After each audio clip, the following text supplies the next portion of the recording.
Social media, is it truly as brainwashing as what we believe it to be? Is it truly as dysfunctional within the family? Is it true that teenagers are doing anything for likes and crumbling to pieces when they don't get those likes?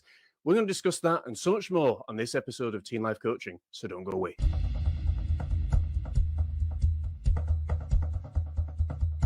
When you're feeling all alone, only you to hold your own.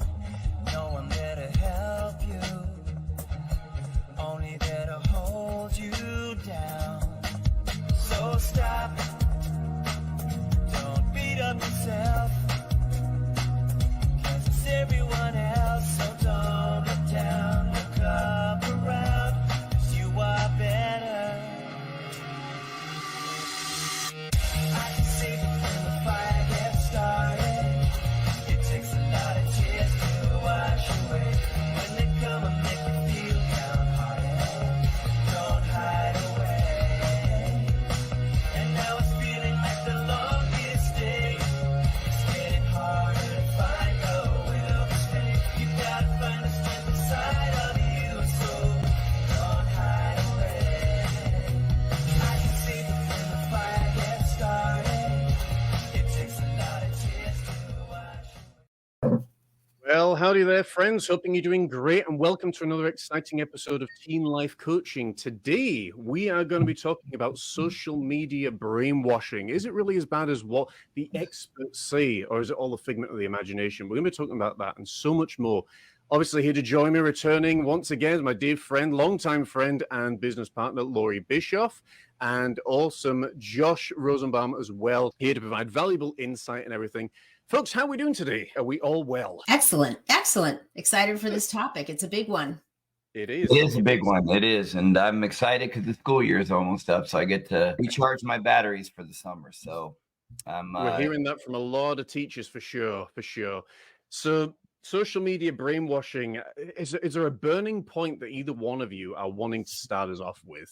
Is there anything that's leaping out at you? Yeah, for sure. There are a lot of harmful impacts on teens with social media. And I know that Josh has got a big one that he's going to bring up shortly. But I think some of the main things like mental health issues, which directly affect social comparison. So now we have the comparison trap. We have self-esteem issues, because as a result of comparing yourself, teenagers comparing themselves to all of the things they're seeing online, a lot of it, which is not really a realistic or accurate representation of the person that they're seeing. It affects their self-esteem, their self-worth, their body image, and then the list goes on. I think just the effects of that. And then I know Josh has a big one too, and it's very addicting. It's just another substance that's addicting. So you really have to be mindful and understand what is happening to your brain when you are getting sucked into spending a lot of time on social media. And that's not just for teenagers. They're just more vulnerable to things, but that's for everyone that is looking at social media online. So I think those big topics, though, the effects of mental health on teenagers is really going to be a big one with social media. Yeah. Well, let's talk about it. I mean, I've got down on my list here, from a psychological point of view, we're always hearing about teenagers that are willing to do anything seemingly nowadays to get the likes on Facebook, on Instagram, on Snapchat, Twitter, whatever the folks are on now. It changes so rapidly, but also the fact that it is that false dopamine hit, and literally they are willing to go to crumble to pieces. For some of them, they don't get 100,000 likes, or they don't get whatever they think it is that's going to make them feel valuable. So then they push the boundaries even further. They post images of less clothing or more insane stuff. And the whole idea, you touched on it, Loree, about false status. And I love the fact now that so many people are coming out and saying, this isn't a real, person that's got a Lamborghini or whatever else. Do you realize these can be hired for a day? You post a few photos of yourself saying, hey, I've got a Lamborghini. This is amazing. And people buy into it. And it's the same with the airplanes. It's the same with everything. You can create whatever you want on social media. And I firmly believe we're entering, we're well in the thick of it. To enter would be a wrong statement, but we've entered into a narrative of creating a really false world that is so harmful to so many people. And it's getting worse and worse and worse for sure. But I'm delighted from a positive point of view that people are starting to speak out about it for sure. Yeah, I think Josh has got an exceptionally realistic firsthand view of how this is affecting teenagers because he is a longtime teacher, almost 30 years. And so he's seeing it play out he's over the course of nearly 3 decades, he has seen this is playing out and how it's affecting his students. So what's your experience, Josh? Well, every day it's something new. When I think of my day, is this going to happen that I would never even imagine? I've had students break down in tears in the middle of class, and I go up to them, I say, what's wrong? Is there something wrong? And they say something like, oh, somebody posted a comment on me on this or that. And it just blows me away. Some of the stuff that really truly affects. We did an assignment a couple of weeks ago, and I had the students go pick whatever social media platform that they use the most. And I had them go through all their followers, and I had them rate a 1, a 2, or a 3. 1 meaning is someone that you know and interact with on a daily basis. 2, somebody that you might talk to on the phone. Or 3, somebody that you've never even had an interaction with. And by far, the data didn't lie. 77% of their responses were 3s. So 3/4 of the people that they had as followers, that they take their advice from, that they take their criticism from, that they take their compliments from, are people that they don't even know. And perhaps it could be an AI bot that they're taking criticism from. They don't even know who the person is, but that is their sole source of self-esteem, whether it's a student of a productive 2-parent family or someone that's got a very dysfunctional family home. Social media is their form of encouragement, love, acceptance. It's their everything, their universe. Wow. That's frightening because the influence is so untrustworthy and usually disingenuous. And like you said, Josh, it's not coming from people that they actually even know and have had any interaction with at all. So now you have these kids and you're already vulnerable when you're in the teen years. Your emotions are all over the place. You're changing. You're on the precipice of moving into adulthood, but you're still a kid. And it's a really tough time.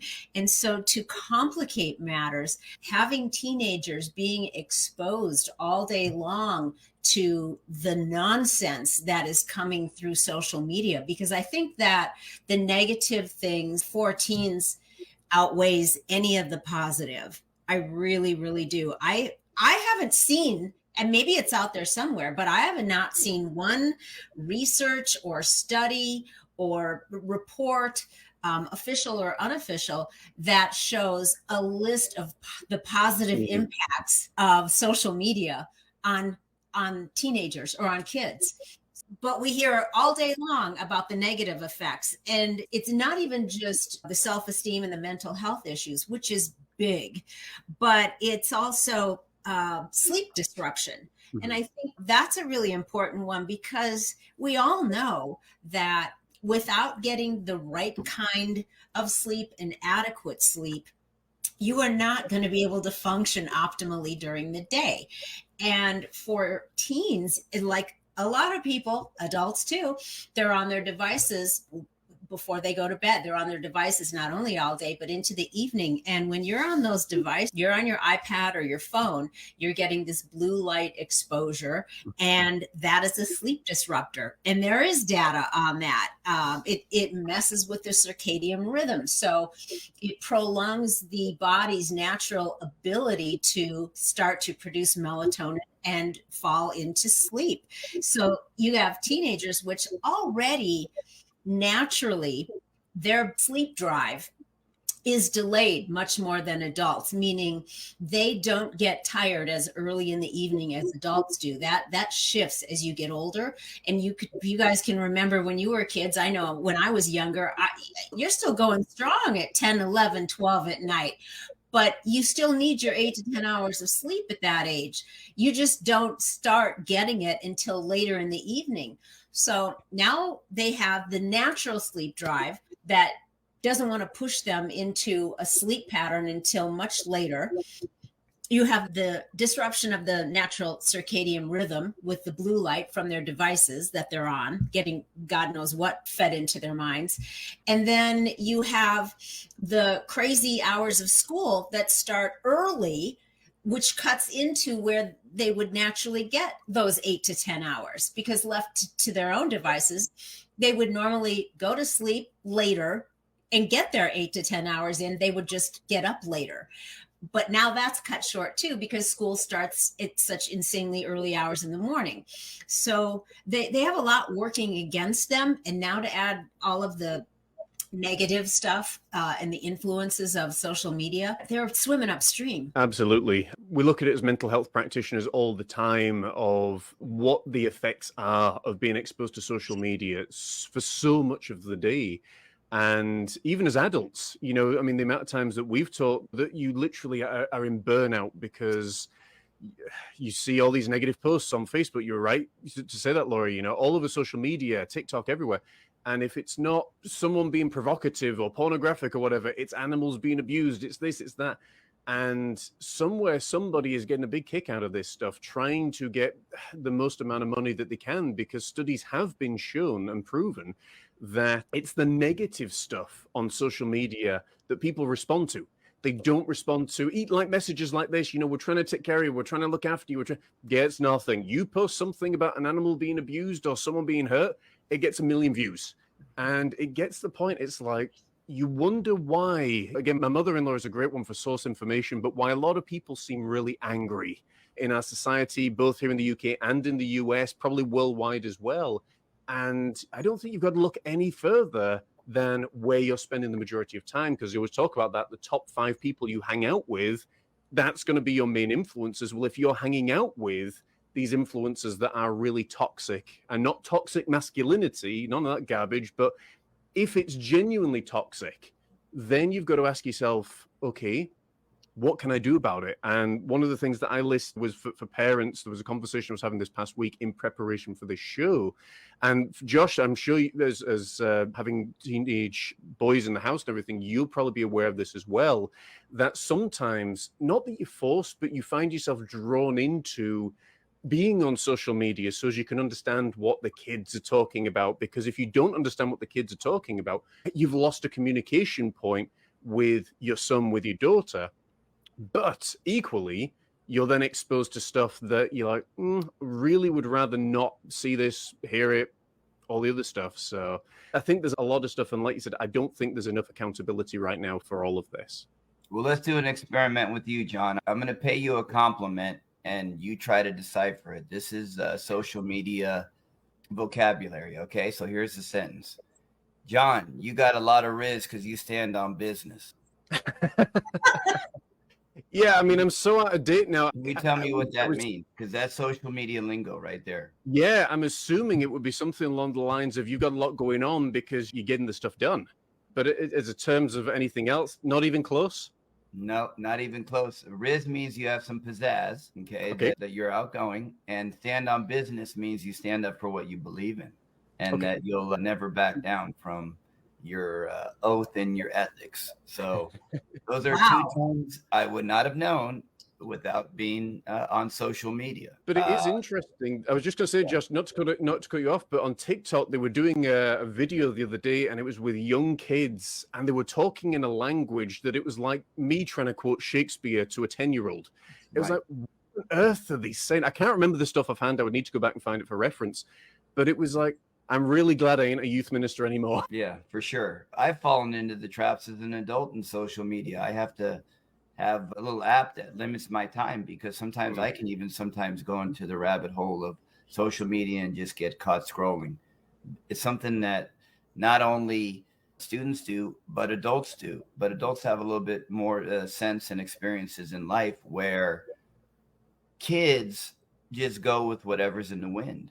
Yeah. In education, a couple years ago, they had this social media challenge. I think it was like the Destruction Challenge. I forgot the exact name of it, where kids were encouraged on social media to destroy something in public, film it, and then steal it. So we were having kids steal urinals, steal desks, knocking off different assorted things on campus, and keeping them as trophies. That came completely from social media. These challenges are not only Mhm. affecting their mental, but it's affecting their physical as well. I mean, kids are learning about drugs that they shouldn't even have any knowledge of. I even asked a male student who's on my basketball team. I asked him, I said, "Hey, buddy, between the two of us, when was the first time you saw someone of the opposite gender naked online?" He said, "Coach, 7 or 8." Now, when we were teenagers, it might have been 15 or 16, catching a glance in an R-rated movie or some Mhm. type of magazine. But these kids are getting exposed to adult messages at such a young age that they're not being allowed to grow up. Mhm. Kids aren't playing outside anymore. Kids aren't riding their bikes. Kids aren't shooting basketballs. What they're doing is they're scrolling, they're playing video games, and they're getting all their encouragement and all of their advice from a computer. Even Mhm. when it comes to teaching, as teachers now, we are encouraged to put whatever we're teaching into some type of AI device to provide questions that are neutral, that doesn't take one side or the other. So even as teachers and educators now, we're encouraged to use technology, social media. We have to know the vernacular because students are going to come and speak with us. We're getting trained up on all this. But before, we were getting trained on our pedagogy, on how we were going to deliver our education. But now we're getting in services on how to deal with students that come in with this issue, that issue, how to incorporate social media into your classroom. We're encouraged to have students post things about the school. We're encouraged to have students, instead of writing a project or doing a project, possibly make a video and then post it online. The person that gets the most likes, this, that, and the other. So social media is coming, and unless somebody takes a stand, it's just going to continue to grow and become a part of our education system. Oh, wow. That's alarming. I mean, that is the next level of training for young people in how to, well, they're being trained because they're being manipulated. And so, it's not a surprise to me. I've got a pretty tarnished view of the public education system anyway, and it only increases day by day. But that is such a tactic to be able to manipulate people that it's really disgraceful. And so I think that encouraging teachers to bring as much of that element into the classroom does a massive disservice to teachers who most of the time go into the teaching profession because the subject they want to teach is something that they really enjoy and they really like working with kids, and it's important to them to be able to be in a position to be of service in that way. So now not only are you taking away that type of opportunity for teachers to actually be able to generate a real relationship with their students, but they're part of the tool now to just simply download information using the most manipulative form of media that we have on the planet at this time. So that's disgusting.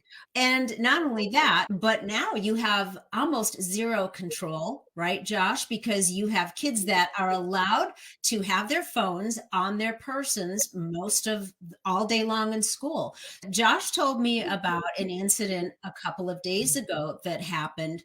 And Josh, I would love for you to relay this. This is what's coming at your kids, parents. So you really need to listen up. And Josh, as much as you can, Yeah, G, I've got a G-rated version. yeah. Tell us what you stumbled on with one of your students a few days ago. This is a tough one to bring up because it shocked me. It's the first. In class, students have their earbuds in, and sometimes they're respectful and just stick to a playlist and put their phone in their backpack. But this student was doing something with their phone, and I guess their Bluetooth got disconnected, and the volume on that should have been coming through their ears was coming out of their phone. And everyone was really quiet in class doing their work. And all of a sudden it says, "Hi," and some name, but this is your virtual girlfriend. And then the person grabbed the phone, and before they can shut it off, the phone says to them, "How can I pleasure you?" And then the student turns it off really quick. And then everybody shot eyes at the student and almost vindicated them, like, "Yeah, you did it." And the student got the biggest smile on their face, like they got an A+ on the test.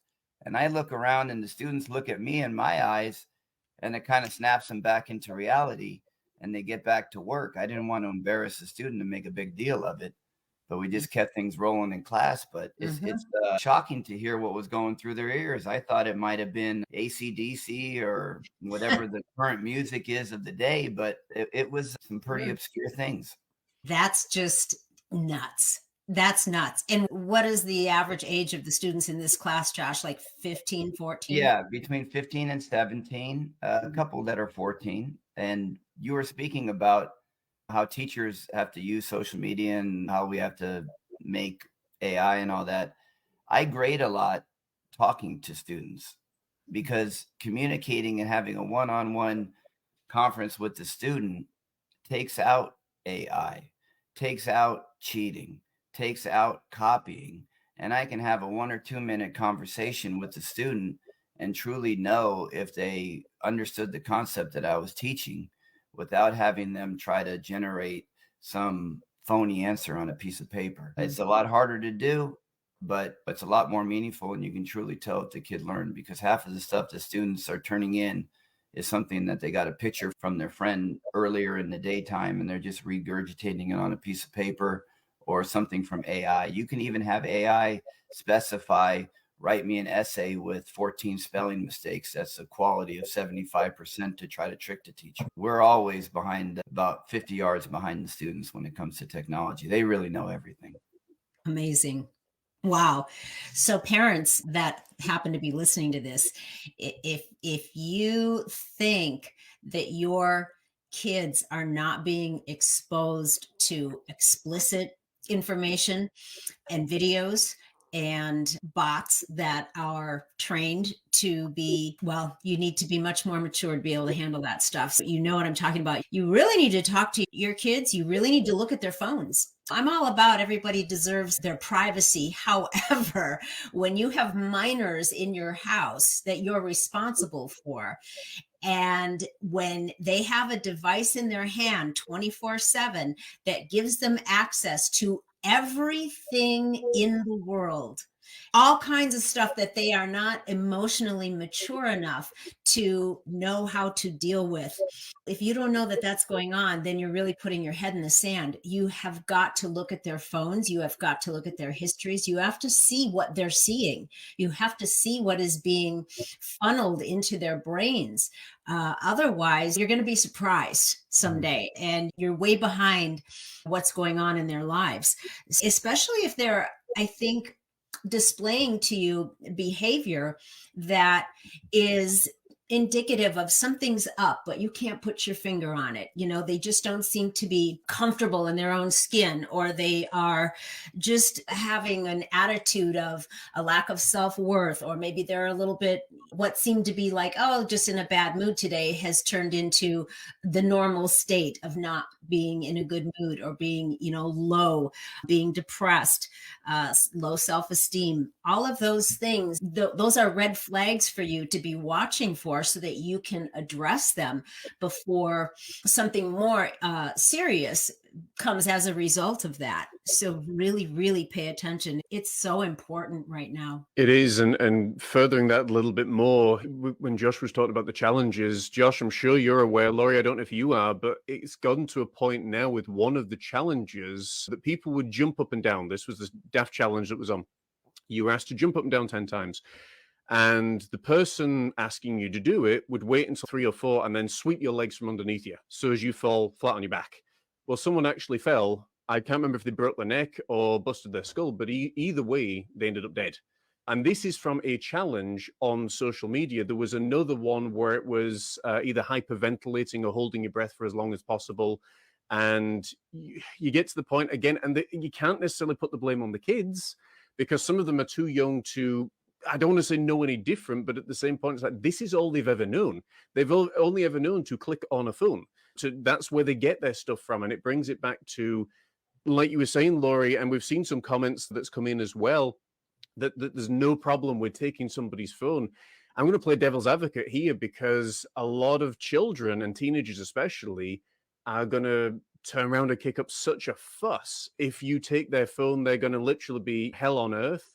How dare you, take my rights, and how dare you do this, that, and the other. And we've really gotten into a mess here to the point, again, factually, from what Josh was saying a little bit further in that on, that now 70% of the content online is pornography.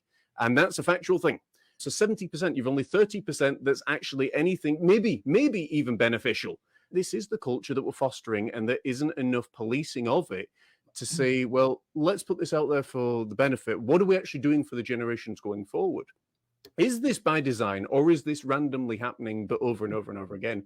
Whatever, it isn't positive. And I know when I finished up as a youth minister, there were so many changes that were coming in there. And the overall demeanor of the kids, like Josh said, they're not playing out, they're not hanging out, which is why youth groups are so important, which is why interacting together is so important. But now parents are terrified of who they're actually hanging out with and the influence they're getting from their kids. It's pretty messy for sure. Yeah, I saw the one comment that popped up a minute ago from another Josh who was talking about having no hesitation looking at his son's phone, which is awesome. Bravo. And I think that's more rare. And I believe that when you say, John, that kids are going to have a fit if parents start looking at their phone or limiting time, taking it away. So what? So they do, of course. Yeah. Right? Because how different is that? That's the addiction, number one. How different is that than you knowing somebody that's a hardcore drug addict or an alcoholic or some other form of substance abuse, and you take their preferred drug of choice away and they're going to be pissed. But that comes back down to the home that you're fostering and taking care of, and saying, what are we actually creating here? Which is something that my wife and I talk about a lot, is parents over here in the UK that will complain, well, my son's unruly, my daughters, they're going out to the... I say, well, what are you doing? Oh, well, I work and my husband works, so you're both working. Where else are children going to get that valuable time? Because they're damn sure not getting it from mum and dad, because the family element has changed so much that children are now lucky if they spend 6 or 7 hours a week with their parents. Again, you can't just do it one time. This has to be something that you build into your home and that you practice over and over again, because it's who you are, rather than, oh, well, this is something we're going to try. And then you fall back to the way of doing things. Good points. Because I'm in that role too as a parent. And as much as I'd like to, social media, I know, and their phones are a big part of their lives. When we were growing up, our parents really were the sole source of our entertainment. But now it's almost like we're more of facilitators of their life. Like we work, we make sure we have a home and clothes and all that. But there are so many other things that pull them away from the general family that if you don't have a strong hold on your kids, it can go haywire. So I want to ask a question then, and I want to post it to both of you and to anybody that's watching this as well. Is it possible to, and I've got a rough answer, but is it possible to foster a world for your family, for your teenagers, where social media doesn't exist, where it just is not a factor there at all, and still have a thriving, engaging relationship for your children in school, but for your children from parents as well, if that makes sense? I'll let you go Become first. Amish. I would say become Amish or a Quaker. That's a good start.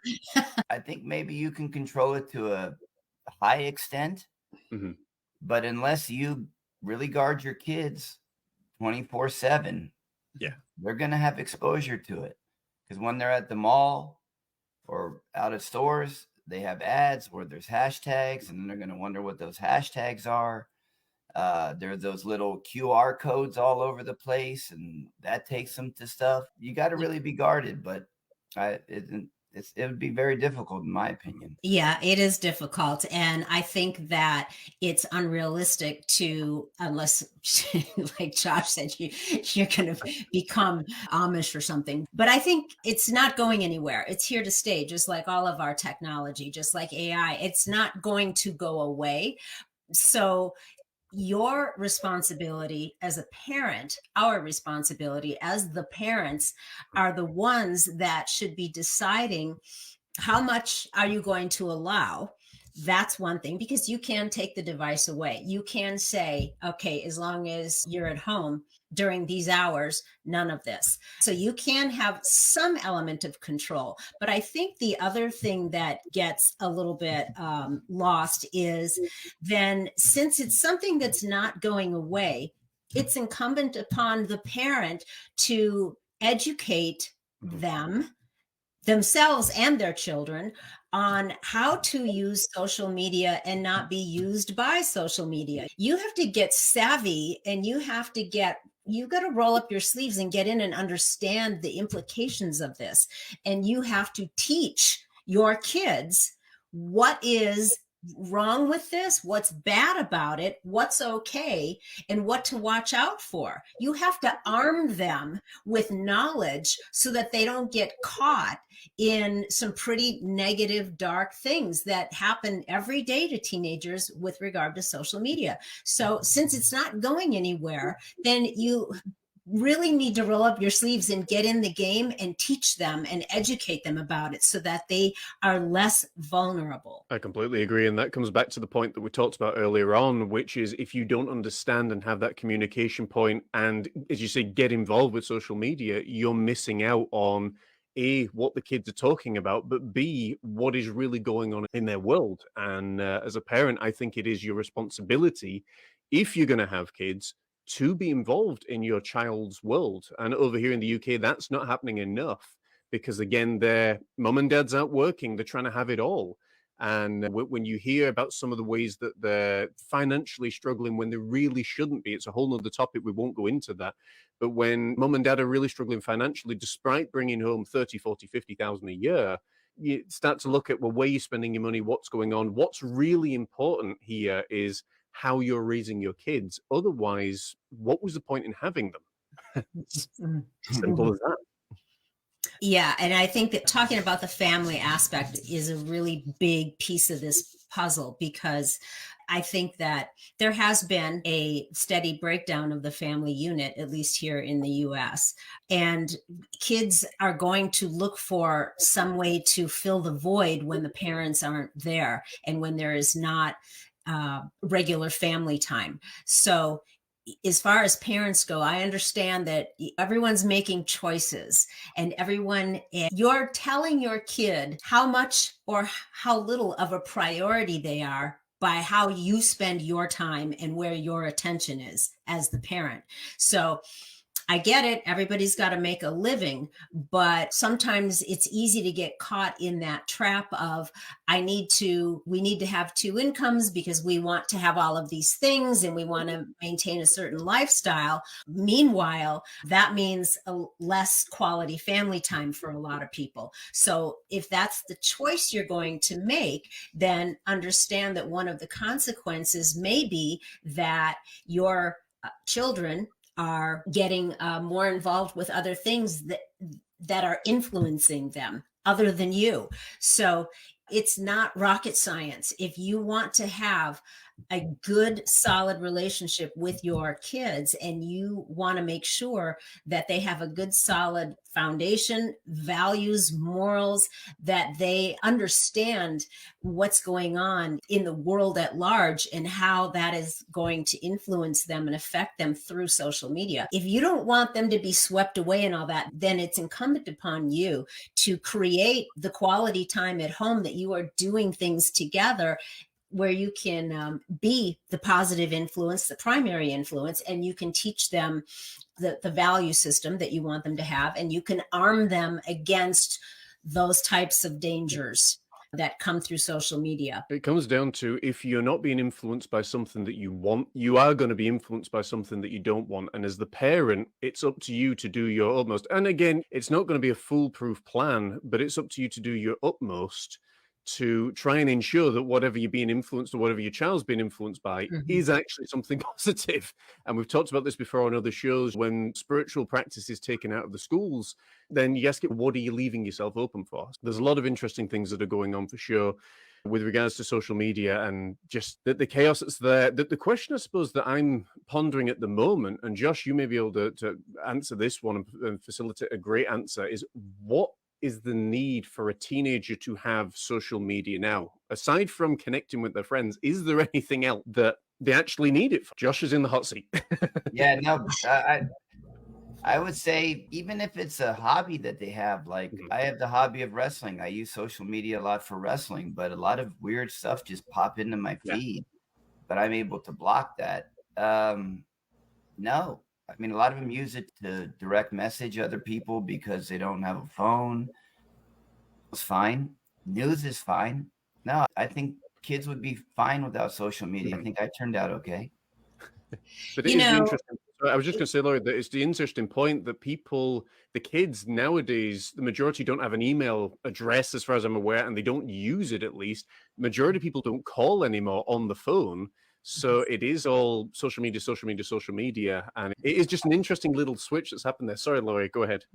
Yeah. Well, there are some stories, though, out there where there are teenagers, young adults, that have been able to figure out how to start building a little business, and they're actually making money using social media. So that's the thing about it. Since it's not going to go away and your kids are going to be exposed to it in one way, shape, or form, so train them on how they may use it to their advantage, as opposed to being victims of all of the bullshit on there. There's a bunch of stories about these really just ambitious, savvy young teenagers that have managed to build a really thriving business. So you can use it as a tool, but you've got to understand how to do that. So that you don't become, again, used by it. And I think that would be the one thing that is a use for it that can be a positive thing. Everything is changing. The landscape is changing. And a few more years down the road from now, some of the things that we're even talking about they're going to be passé. So it's not going to go away. You can't sweep it under the rug, and you can't hide from it. You can't hide your kids from it. So you just need to get smarter, and you need to smarten your kids up so that they can use it in a positive way to their advantage. And there are plenty of teenagers out there, because they figured out how to be an influencer and they're making money. So you know what? Teach them how to build a business then. Teach them how to turn their hobby or their craft or their passion into something positive. Use it to put positive things out there, even if it's just messages. But there is a use for it, but you got to figure it out. And those that do will prevail, and it will work for them, and it will benefit them in more ways than just financially. Absolutely. All right, John, here's social media talk number 2, test number 2. If the Loree just said that and I said to her, no cap, what would that mean? I got to keep it the PC version, which is, I don't even know how I keep it the PC version, but no, you know what? No cap means you're right. Like Mrs. B just gave that whole soliloquy on, and if somebody said to her, no cap, that would mean you're right. Wow. Okay. Like, how would I never guess that? I'm going, cap. Slightly different meaning over here, but it equates to the same thing for sure. Yeah. Really? You're dope. You're dope, John. Yes. That means you're great, you're whatever. That I know. That's one of the. But it is interesting that how we absorb information as well has changed, because as Loree was talking there, again, I think back to my own life as well, that people don't necessarily read as many books as what they did before, but they're listening to more audiobooks. They are looking for specific information, whereas before you had to be part of a library or a special club or whatever to get the information. Now it's all on YouTube or Google or social media, wherever it is that you need to find it. And there are these groups of people that are doing what you want to do that are actually, again, enabling, facilitating the knowledge that you need. So from that point of view, that's a benefit. You're able to acquire a lot more information in half the time now. We're not as patient as what we were as human beings, for sure, because we want things like that. Amazon facilitates that with next day delivery or same day delivery. But that's possibly a positive as well, maybe even a negative as well, that we've lost that sort of flow of life and everything's bang, bang, bang, bang, bang, bang all the time now. And for the kids, it's only getting worse. And it's bang, bang, bang, bang, bang. But at the bang times, you got 4 or 5 things going on. You got somebody talking to you. You got an earbud in with another message going on. You have all these visual things going on where you really can't focus uniquely and strongly on one thing to get the job accomplished or whatever you're trying to do. So the lifestyle pace, it might have changed, but what it has definitely changed is how many voices that you have going on at one time. It's really confusing for somebody of that age to try to filter through all the stuff that they're getting bombarded with and focusing on what's important. Yeah, the constant distractions would make it really, really difficult. And I think that it's one of the things that we made sure to do was to focus on focusing. It's part of the teen life coaching course that we created. We talk about how to focus, how to direct your attention, what happens when you're not able to do that, and how do you hone those skills, because they are so important. So some of these things, these mental health issues, and then these just developed patterns of not being able to focus on something, we address in the course, which is why we really want to shine a light on that, because the comparison trap, the self-esteem, the self-worth issues, the body image concerns that come from everything people are seeing online, it would be really difficult as a young person, especially, to be able to make a decision about a path, about whether that path is just, what do I really need to focus on today? What's my priority? What is important for me to put my attention on? So not only today or this week, but moving forward in life beyond school. So those are skills that you have to develop. And the way that education is working right now, with the use especially of social media and devices, is counter to being able to do that. Per Josh's point, it's coming at them from so many different directions. It is not facilitating how to block out all of the noise and the distractions and hone in on one thing, so that you can not only do what's required of you for the work, but to understand it and to make sense of it and figure out how this might apply to your life. And I think the messaging has to change for parenting as well. I read all the parenting books when I had kids, and it was mid 2000s. My kids are 20, 18, and 15. But the messaging I got about how to be a parent is to be very accepting, be friends with your kids, and it was just different than the way I was raised. My dad didn't care if he was my friend. My dad cared that he made sure that he taught me right from wrong. So parents nowadays are maybe not afraid, but really cautious about parenting their kids, because the way that they're getting parented at school is not the way that maybe they're getting parented at home. So that when they come to school, they know that they have all these freedoms and stuff, and they're at school a lot longer than they're at home. So there could be conflicting messages there as well.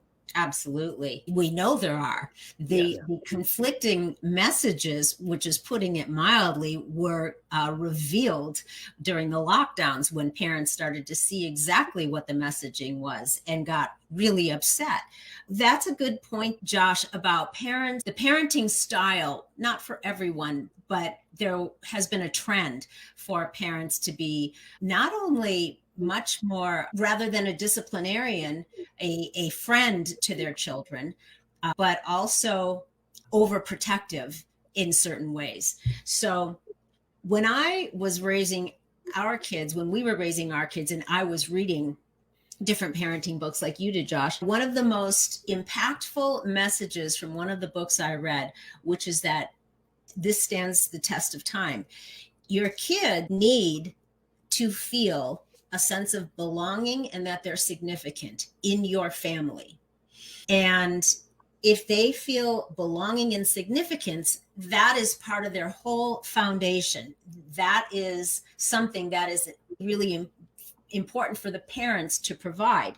And so belonging and significance, that's being connected, feeling like you're an important part of the family. You're connected to a family unit. You are, significance means you are important and you're viewed as an important part of the family unit. Now, if you're not feeling that and getting that at home, you will, because those are two powerful human needs, connection and significance, two really powerful psychological human needs across all humanity. So if you're not getting it from your family at home, you will seek it out outside the home. And now you have the school and all of the influences that come in from other kids and other, whether it's teachers or kids or other influences outside of the home. So it's really, really important that you keep that priority in mind. And you know that if it's not coming from you, they will seek it elsewhere, because it's human nature to feel like you are connected to something other than just yourself. We're not designed to be just autonomous out in the world. We're designed to feel connected to other humans.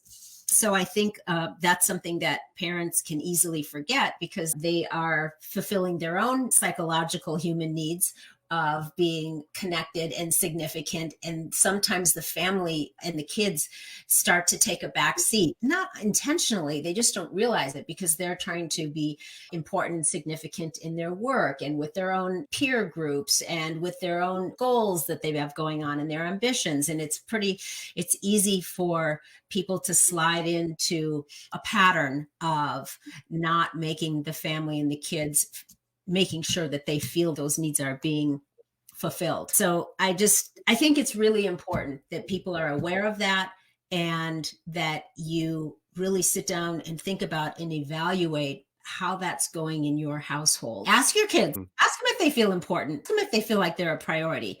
You don't have to be a private investigator. Just sit down and have a talk. Bring it up. But I think that's one of the most important things. Has the way that we communicate with young folk changed? I know for me as a youth minister back in 2016, I pretty much talk to them the same way that I do now. Certain things have changed. Certain things are almost off limit and taboo, and again, just stay away from that topic completely. I don't know. I mean, as parents, as grandparents, has it changed the way that we, or the way that you guys communicate with your kids? I think if you have like interest with the young person, like in a coaching role or like you in a pastoral role, you can speak to them in a way that's different because they trust you and they accept you. Yep. But when you're coming to the classroom, it's almost like I'm an actor, and I have to almost put on a show to make sure that these kids want to learn. Before we learned because it was the right thing to do. Now kids are having to make a decision. Are they going to choose their phones or social media or being on videos or sitting and engaging with a professor? I have to make sure that I put on not a show per se, but that I speak to them and interact with them at a level that's going to get them engaged. Otherwise, they're going to choose that path that I don't want them to choose. Yeah, showing interest in them is really important. So as the teacher or the parent, being curious enough to ask them about themselves, about what they're concerned with, about what they might be struggling with, about how you can help them in one way, shape, or form, or help them understand something. I think that being curious enough to care, to ask, goes a long way, that in and of itself. John, there was a comment that came up, but I didn't get to read it, and I wanted to address it. Are you able to see that? Yeah, it was from, and it's great that he's here. He's another educator, Coach Keith Morrison out of Philadelphia, Pennsylvania. He was a great high school football coach in Philadelphia. He's a hard-nosed coach like me, and he's seen that some of the younger coaches and teachers taught to these kids like they're talking to their buddies and at a party or something. Coach Keith and I, we're still hard-nosed guys. It's just a whole different generation. These parents, you've heard about it when we call home now. It's what did we do wrong? instead of what did my son or daughter do wrong. It's a very adversarial relationship now between the parents and the teachers and the coaches, where before we were talking about that connectiveness, that family, that village that we were going to raise up their kid, the neighborhood that they lived in, the school that they went to, the family that they have. Well, that triad is gone because there is the phone and social media that has usurped everything. Good point. It is. The whole paradigm has shifted. And we can see that it's, with very few exceptions. There are exceptions. I mean, there are kids that are just doing just fine in school. It's not 100%. Everyone is going haywire, but we can see that the statistics and the data shows that there is a serious breakdown.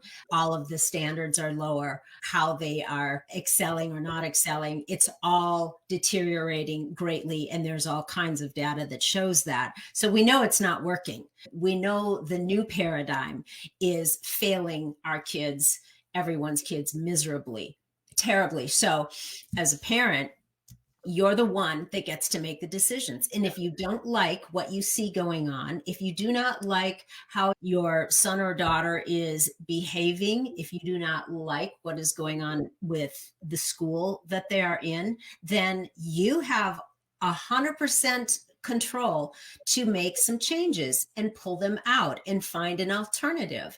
That's your right. That's your prerogative. And it's really your responsibility. So you may have to give up a little something, but again, that's part of parenting. You took on the responsibility to have a child or children. And so really that's a big responsibility. And if things aren't going well and you feel like they are suffering in some way because of, outside forces, then do something about it. Because you know what? There are hundreds of thousands of parents right now doing just that, and they are not regretting it. They are having success. They are seeing massive change in the behavior and the attitude of their kids, and they have no regrets. Maybe they had to give up a little something. Maybe they had to give up a massive car payment so they could afford to make a change. Whatever it is, it certainly is worth investigating if you want something to shift with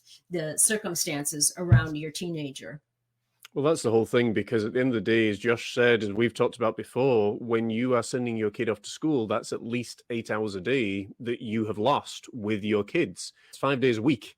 And that's time you're never going to get back with them again. They are being influenced elsewhere. So that's why the homeschool movement, not that we're preaching about the homeschool movement, but that's why it's become so popular, I think, as well, because kids now that have finished university, that have gone $200,000 in debt in the United States and £50,000 over here, they're getting to the end of their degree and they're being told, well, there isn't a job for you.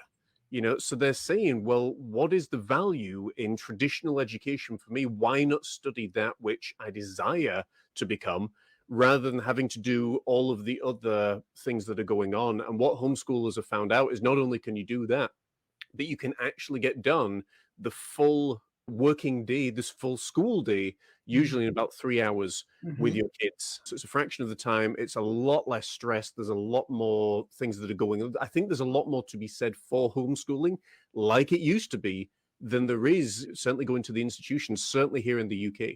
Oh, you're totally right. That is something that I've been reading a lot about as well, that the 8 hours in school is so much wasted time. It's just ridiculous. And the homeschoolers and home educators will tell you that your child, if they're learning at home, can get through the necessary curriculum in about 3 hours. And now you have the whole rest of the day for them to actually be kids, to actually do something else other than studying, so much stuff that is just, a lot of it is irrelevant. A lot of it is outdated. The reason for the 8-hour day, though, is because that's what people are doing in work. And as part of my course, one of the things that we looked at was how effective are you actually being in that 8-hour day shift? You're actually being effective. I think we worked out it was something like 11 point something hours in a month. Not in a week, in a month, and we broke it all down. And we talk about this on another YouTube show. So that's why in Denmark, eventually, I'm hoping they certainly bring that over here.